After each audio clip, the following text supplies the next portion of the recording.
You know, sometimes it gets difficult coming up with new ideas for video topics every week.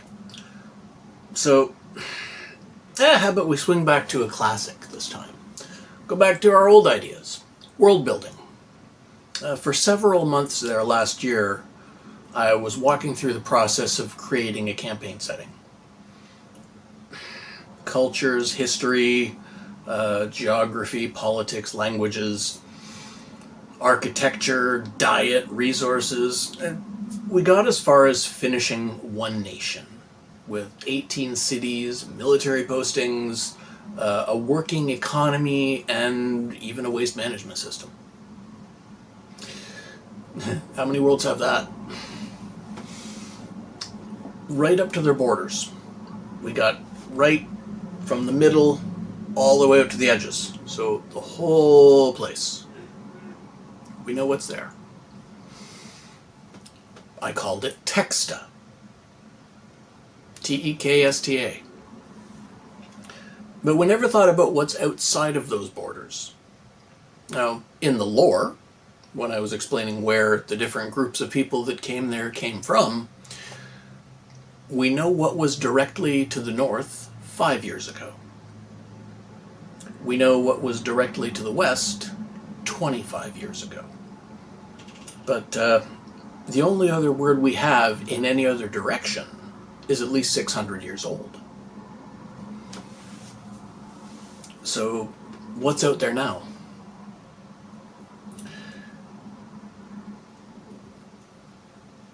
From the top of the mountain in the middle of the nation, there's got to be a great view.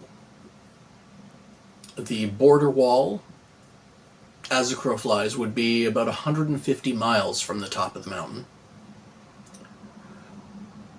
It's a lonely mountain in that there aren't any other mountains near it for several hundred miles in any direction. There's scrublands, plains, forests, hills, lakes, rivers, maybe smoke rising from a few small farmsteads, but no real civilization. The same can be said of the view from the top of the border wall, just from a lot lower perspective.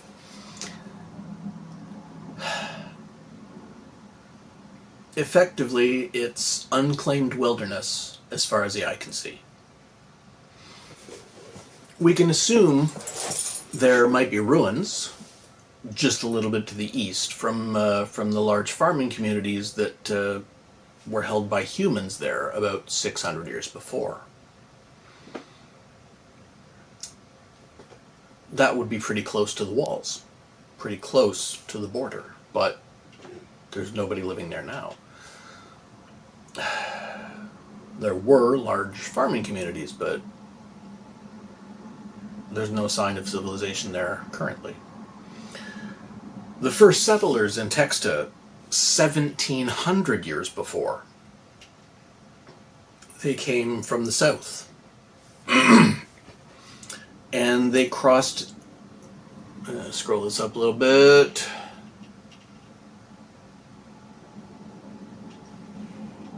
Yeah, 1700 years ago, the first settlers came from the south, and they were crossed deserts during the middle of a centuries-long drought.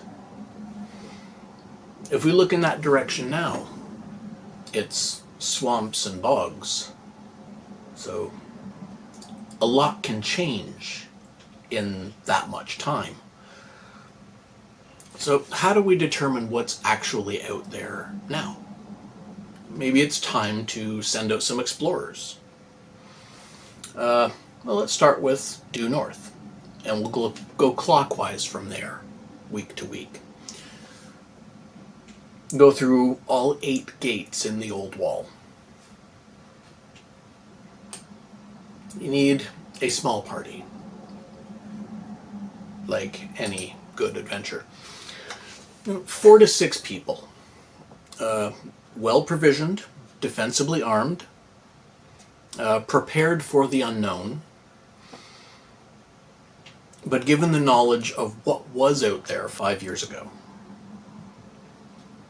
they leave the north gate at the border of Texta, 2 goats pulling a wagon into windswept grasslands where a road used to be,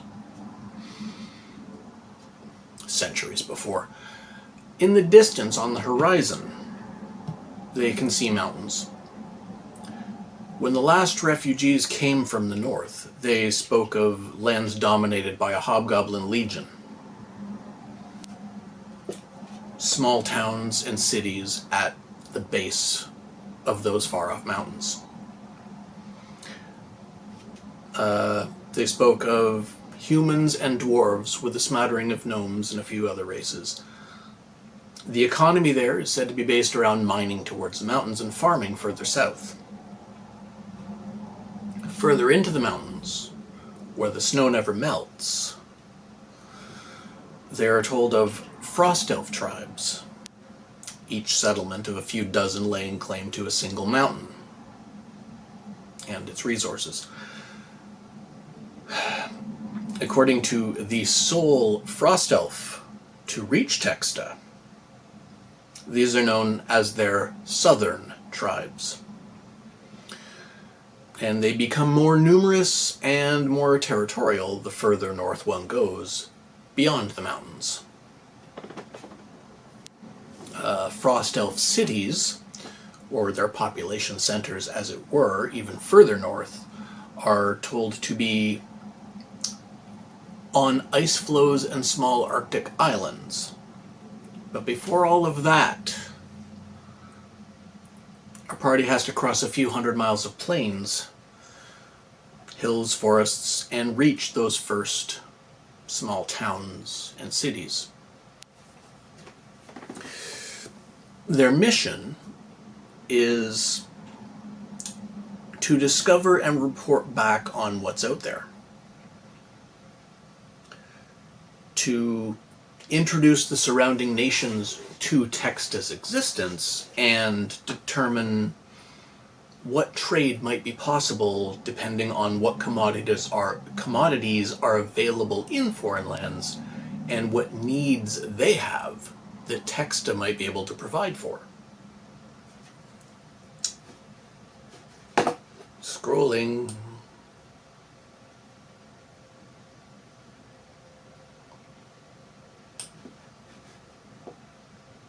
Having a mouse makes this much easier than using the finger pad.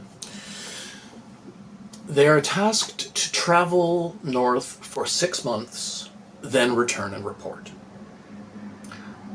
Obviously, these could be soldiers, since they are on official government business. But they could also be merchants, diplomats, explorers, or sages. The information our explorers are given is reasonably recent. So we can assume in creating this part of the world that their information is accurate.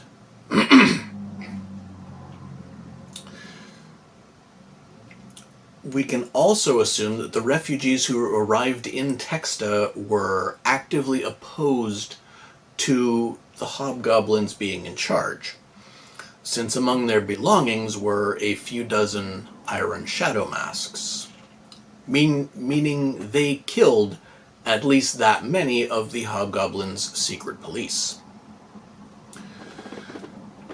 I think that'd be a good reason for them to have headed south. We don't know what the disposition of the common populace is in regards to whoever's in charge. Much like the different Celtic tribes of the British Isles had varying opinions of Roman rule, some places, some people might actually like the current overlords. Maybe the hobgoblins charge lower taxes than whoever was in charge before. Maybe some trades and commodities have suffered, but maybe some others have improved.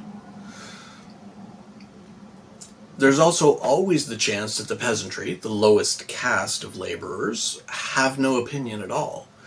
Maybe their lot in life hasn't changed for better or worse, no matter who's in charge. An advantage the party might have at this point is language.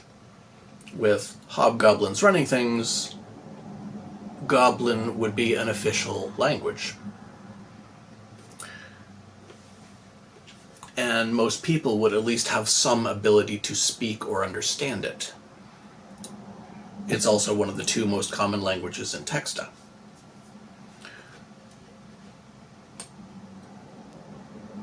Our explorers are going to be carrying letters of marque, which look official, introducing them as representatives of the nation of Texta and offering peaceable diplomacy. This will be written in both Kobold Draconic and in Goblin. Nobody is going to immediately recognize the name Texta or know where it is, but if the party describes the location of their home, it might be recognized as the Cursed Lands by anyone who knows any old myths or legends of the wider world. In 5e, hobgoblins are at least in part modeled after the Roman legions. Not so much in 5.5, but I prefer 5e in any case. A lot of Texta, at least their military, is similarly structured, so there might be a possible common ground for discussion. If this were going to be run as a campaign, remember that Textans, Texta folk, are all small. Everything and everyone in the rest of the world will seem huge to them. It'll be very imposing and very intimidating. They'd run into a small farm town at first, likely with a token force of a half-dozen hobgoblin soldiers, maybe one local magistrate of some kind, like a tax collector. Somebody who reports to somebody higher up the chain in the nearest city. We can call this first town Brybost, and call this first city Arblain. Let's say there's about 200 citizens, humans, in the farm town, and there's around 5,000 people in the city. Various races, and a military fort with a few hundred, maybe 1,000 hobgoblins.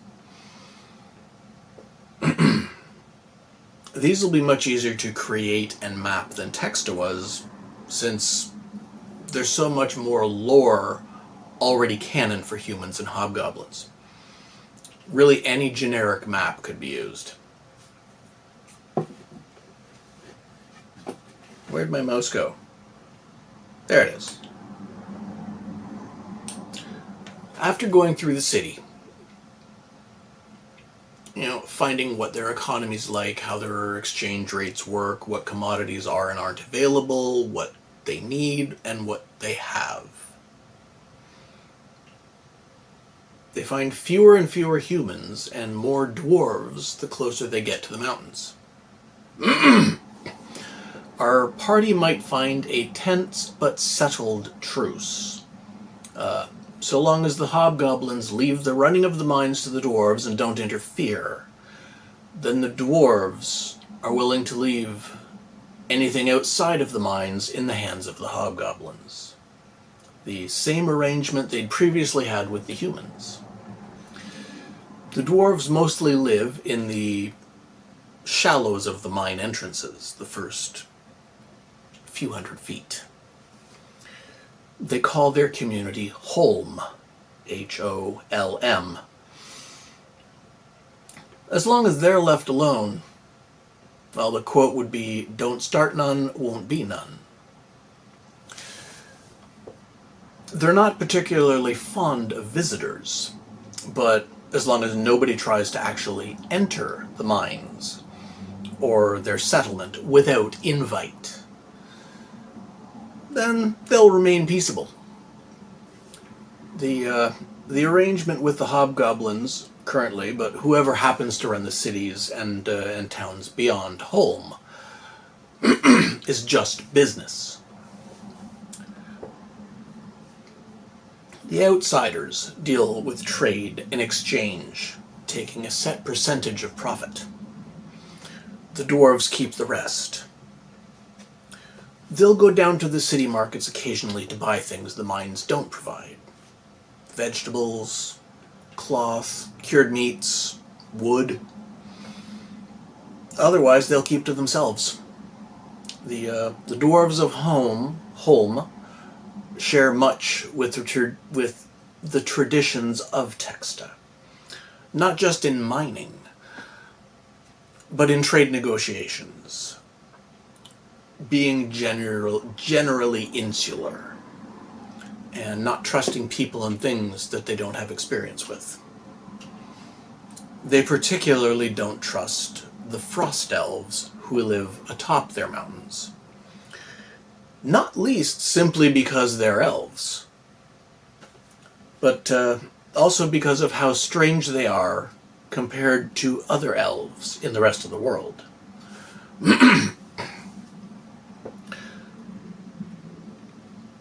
The strangest thing being their size, because frost elves are small creatures. The dwarves inform the party that frost elves are unnerving.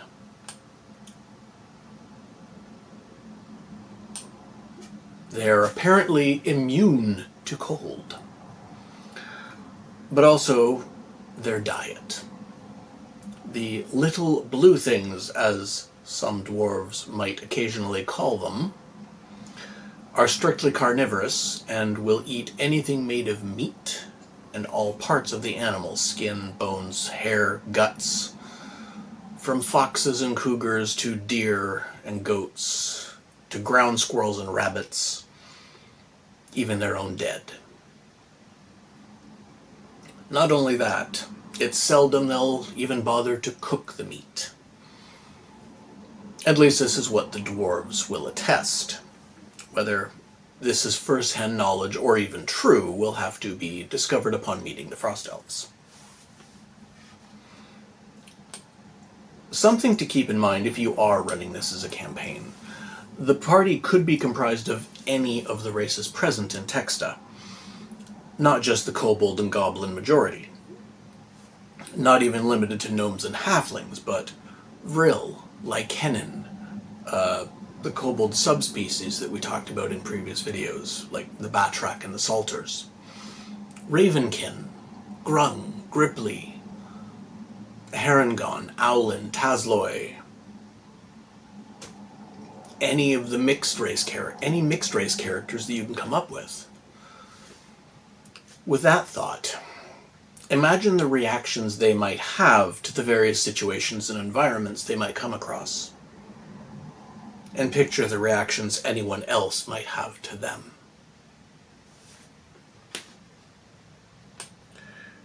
After interacting with the dwarves, our party would head further north, further up the mountains, in search of the frost elves. They would likely find them as soon as they found snow on the ground. The frost elf border would be a variable thing. They live where the snow stays, and prefer not to go beyond this point unless necessary. Not from any superstition or long-held tradition, but specifically to avoid the dwarves who they've come to view as actively hostile toward them. They don't speak any language other than Elven very well or very often, so conversation might be halting at best. Of course, depending on what languages the party speaks. Remember that common isn't a common language in Texta. It might be a second language to someone in the party, but Kobold Draconic and Goblin would be the most used languages in the homeland. They will discover that most of what the dwarves had told them wasn't strictly true.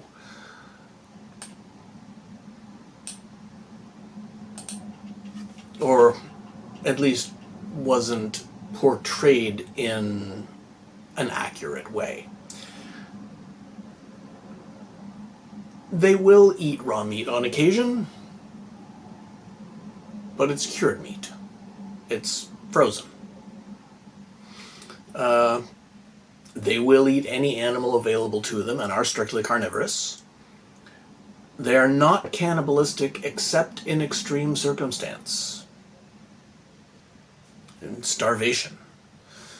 Their hospitality, however, doesn't often include a warm place to sleep because they prefer the cold. They waste nothing, using every part of any animal they kill.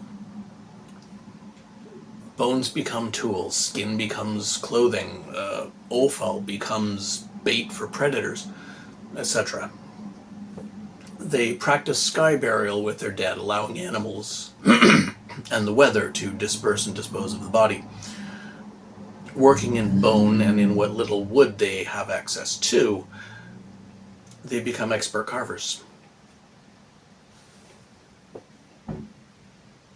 and tool makers. In winter, it is discovered that when the snow cover of two territories meet and overlap, they become one territory for the season, and there is a great exchange of population between the two tribes.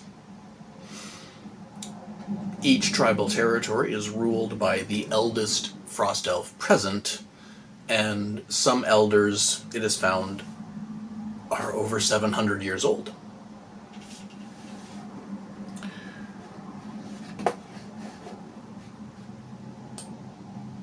Past the